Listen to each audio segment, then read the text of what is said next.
बिस्मिल्लाहिर्रहमानिर्रहीम। अस्सलाम वालेकुम। किसी भी पौधे की ग्रोथ का रुक जाना इस बात का इशारा होता है कि पौधे में नाइट्रोजन की कमी हो चुकी है। नाइट्रोजन उन 3 ग़िज़ाई अज्जा में से एक जुज़ है जिसकी पौधे को बहुत ज़्यादा ज़रूरत होती है। दोस्तों, ये बिल्कुल उसी तरह है कि हम खाना तो खाएं लेकिन खाने में हम पानी को शामिल ना करें। दोस्तों, खाने को हज़म करने के लिए किसी न किसी हवाले से पानी की ज़रूरत पड़ती है। ये अलग बात है कि पानी को हमने खाने से पहले पीना है या बाद में। जिस तरह पानी की अहमियत हमारी ज़िंदगी में है, इसी तरह दोस्तों नाइट्रोजन की अहमियत का हम इनकार नहीं कर सकते।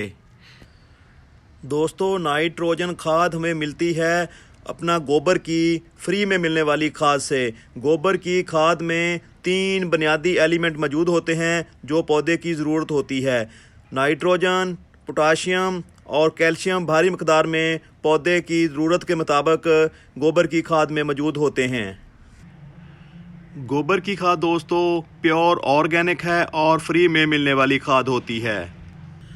अगर आप ऑर्गेनिक गार्डनिंग करते हैं तो गोबर की खाद की अहमियत और ज़्यादा बढ़ जाती है।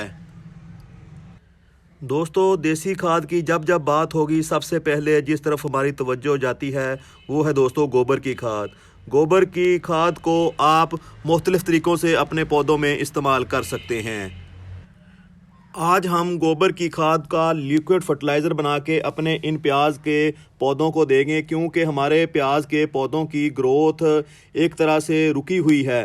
पौधों की दोबारा ग्रोथ लेने के लिए लिक्विड खाद जो होती है ये फ़ौरी असर करती है पौधे के ऊपर। अगर आप इस फॉर्म में पौधे को ये खाद देते हो, ये सख्त है, अपना है तो डीकम्पोज हुई, लेकिन अगर ये इसी फॉर्म में आप अपने पौधे को देते हो तो पौधों को ये अपना तक जड़ों तक पहुँचाने के लिए कुछ अरसा ले लेती है। 1 माह के अंदर इस तरह की खाद का असर होना शुरू होता है। ये जो लिक्विड खाद होती है ये फ़ौरी असर करती है। हमने 1 मुट्ठी जो है इस पानी में इस खाद को हल कर लिया है और इसमें दोस्तों 3 और इस तरह के जार सादे पानी के शामिल करेंगे और हम इन प्याज के पौधों को देंगे। दोस्तों, ये है 4 महीने पुरानी डीकम्पोज शुदा जो है ना गोबर, हमने मौसम बरसात में इस गोबर को डीकम्पोज प्रोसेस से गुजारा है और ये 4 महीने जो है ना डीकम्पोज होता रहा है। ये बिल्कुल अब डीकम्पोज हो चुका है। अगर आप कच्चे गोबर को, ताज़े गोबर को अपने पौधों को देते हो, उस गोबर में दोस्तों मैथीन, नाइट्रोजन और बहुत सारी दूसरे जो जहरीली गैसें होती हैं वो मौजूद होती हैं। आप अपने पौधे को इस तरह डायरेक्ट उसको नहीं दे सकते। आप जब इस ताज़ा गोबर को डायरेक्ट पौधों को देते हो दोस्तों तो वो मिट्टी में गर्मी पैदा करती है। गर्मी पैदा करने की वजह से हमारे पौधे जो हैं वो जल जाते हैं।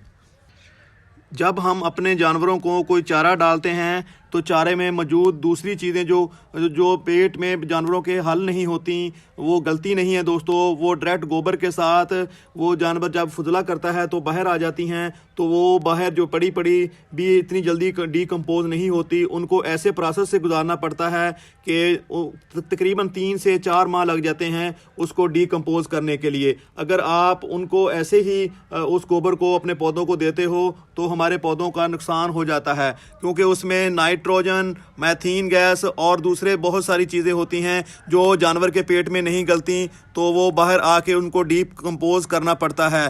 तो इसलिए हम इस गोबर की खाद को 4 महीने पहले हमने इसको डीकम्पोज किया और डीकम्पोज के प्रोसेस से गुजार के हमने दोस्तों इसको तैयार कर लिया है।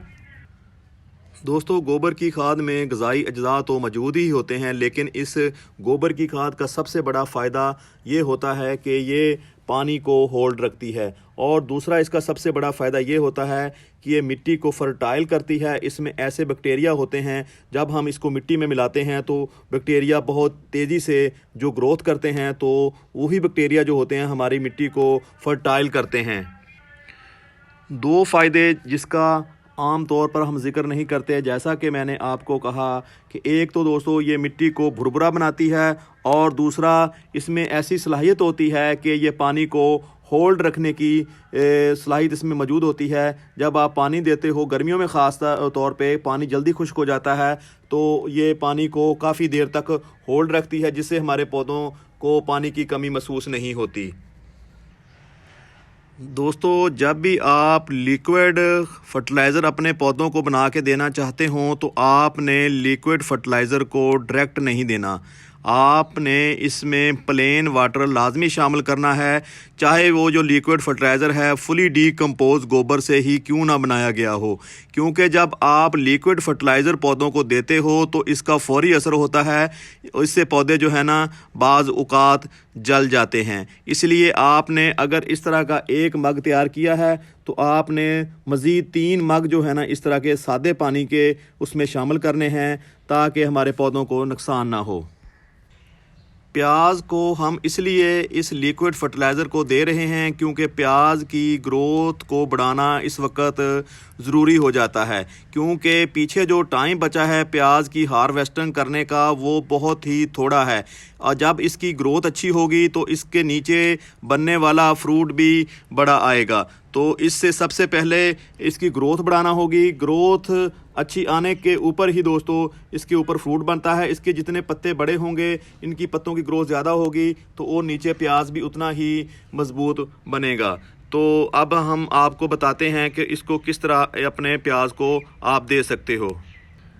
दोस्तों, यहाँ पे हमारे पास तकरीबन ये सादा पानी के 2 इस तरह के मग हैं, तो हम इसको आधा शामिल करेंगे इसमें।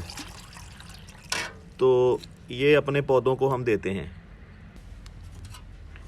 आपने सारा इस पानी को ना थोड़ा थोड़ा करके चारों तरफ अपने पौधों को दे देना है, कोई भी जगह जो है ना खुश्क नहीं रहने देनी।